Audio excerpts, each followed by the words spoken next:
Hello guys, welcome back to my channel. কেমন আছো তোমরা? আশা করছি যে যেখানে আছো ভালো আছো, সুস্থ আছো। আমি ভালো আছি। আজকে আবার একটা নতুন রান্না নিয়ে চলে আসলাম।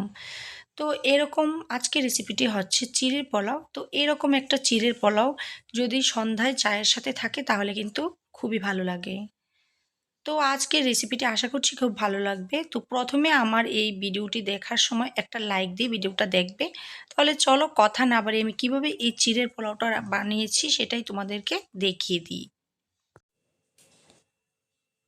প্রথমে একটা কড়াই বসিয়ে দিলাম। কড়াইয়ের মধ্যে এবার দিয়ে দিচ্ছি পরিমাণ অনুযায়ী সর্ষের তেল। তেল গরম হয়ে গেলে এই পর্যায়ে আমি এর মধ্যে প্রথমে দিয়ে দেবো আলু। আমি এখানে বড় সাইজের একটা আলু ছোট ছোট টুকরা করে কেটে নিয়েছি। আর সাথে দিয়ে দিচ্ছি 2টা কুচিয়ে রাখা গাজর, দিয়ে দিচ্ছি হলুদের গুঁড়ো আর দিয়ে দিচ্ছি নুন।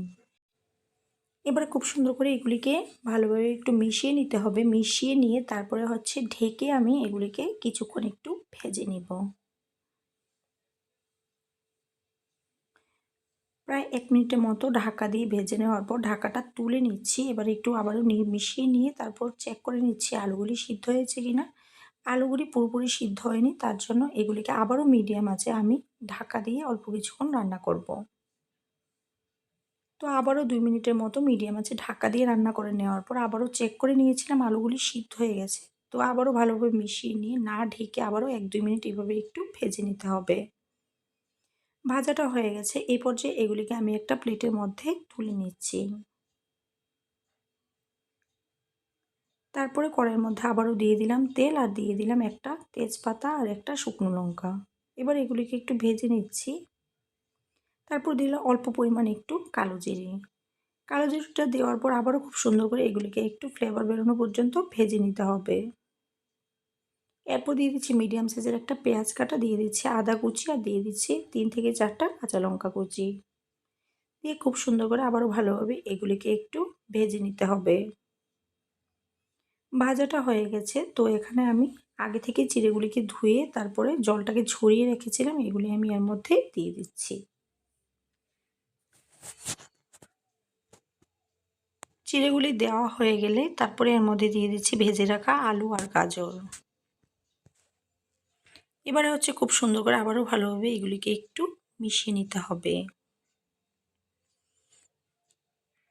আর আগে থেকে কিন্তু চিড়েগুলিকে সঙ্গে সঙ্গে ধুয়ে তারপর জলটাকে ঝরিয়ে খুব সুন্দর করে একটা প্লেটের মধ্যে ছড়িয়ে রাখতে হবে।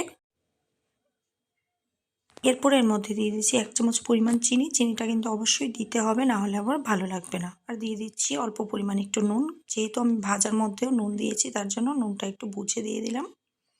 তারপর দিয়ে দিলাম অল্প পরিমাণ একটু কাস্তুরি মেথি। দেওয়ার পর দিয়ে দিচ্ছি হলুদের গুঁড়া। সবগুলি মিশিয়ে নিয়ে তারপর আবারও আমি কিছুক্ষণ গ্যাসের ফ্লেমটা মিডিয়াম টু লো ফ্লেমে রেখে এভাবে অনবরত নেড়ে চেড়ে একটু ভেজে নিতে হবে। প্রায় 2 মিনিটের মতো এগুলিকে নেড়েচেড়ে ভেজে নেওয়ার পর এর মধ্যে দিয়ে দিচ্ছি কিছু পরিমাণ ভাজা বাদাম। বাদামটা দেওয়ার পর আবারও সুন্দর করে মিশিয়ে নিতে হবে। এবারে আমি এর মধ্যে দিয়ে দিচ্ছি অল্প পরিমাণে একটু ঘি। ঘি দেওয়ার পর এবার খুব সুন্দর করে আবার ভালোভাবে এগুলিকে একটু মিশিয়ে নিতে হবে।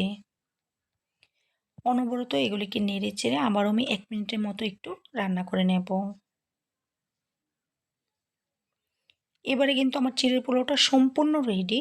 গ্যাসটা বন্ধ করে নামিয়ে নিলে হবে। তো আমার আজকের এই রেসিপিটি ভালো লাগলে অবশ্যই আমার চ্যানেলটি সাবস্ক্রাইব করবে, লাইক করবে, শেয়ার করবে। তোমরা সবাই ভালো